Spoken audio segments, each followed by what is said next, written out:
Imagine a guy walks into the center of London, the financial capital of the world, and tells everyone he's the prince of a paradise country in Central America called Poyais. This is exactly what Gregor McGregor did in the 1820s. Welcome to the Prince's Ledger.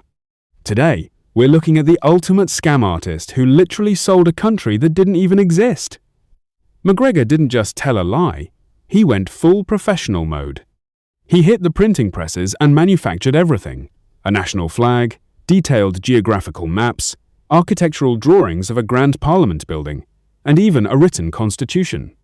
London's elite, who thought they were the smartest investors on earth, completely fell for it. Why? Because the setup looked too perfect to be a lie, and people desperately wanted to believe in a fast lane to extreme wealth. The execution was pure genius. McGregor opened an official Poyais government office right in the heart of London. He started selling Poyais government bonds and land certificates. Rich aristocrats and ordinary families alike started selling everything they owned to buy a piece of this untapped paradise.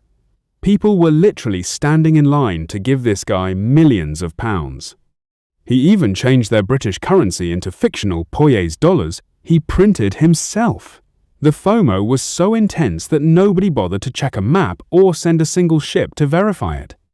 In 1822, 2 full ships packed with families, doctors, and lawyers set sail across the Atlantic, eager to start their dream lives as the new elite of Poyais.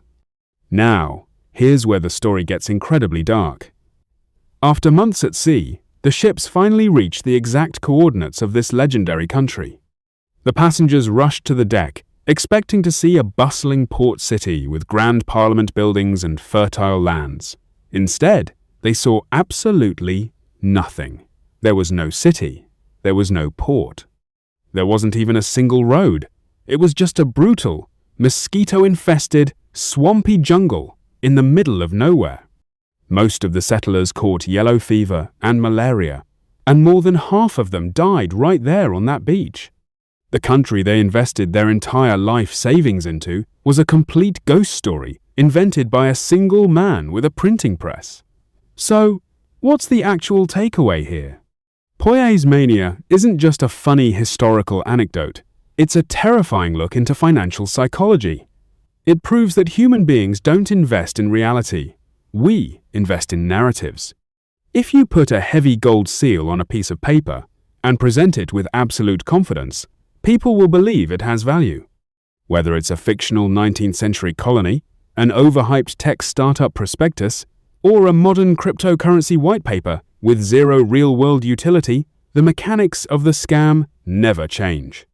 The names change, but human greed stays exactly the same. To keep tracking the true architecture of power and illusions, follow the Prince's Ledger. Because lines on paper can lie, but the ledger never does.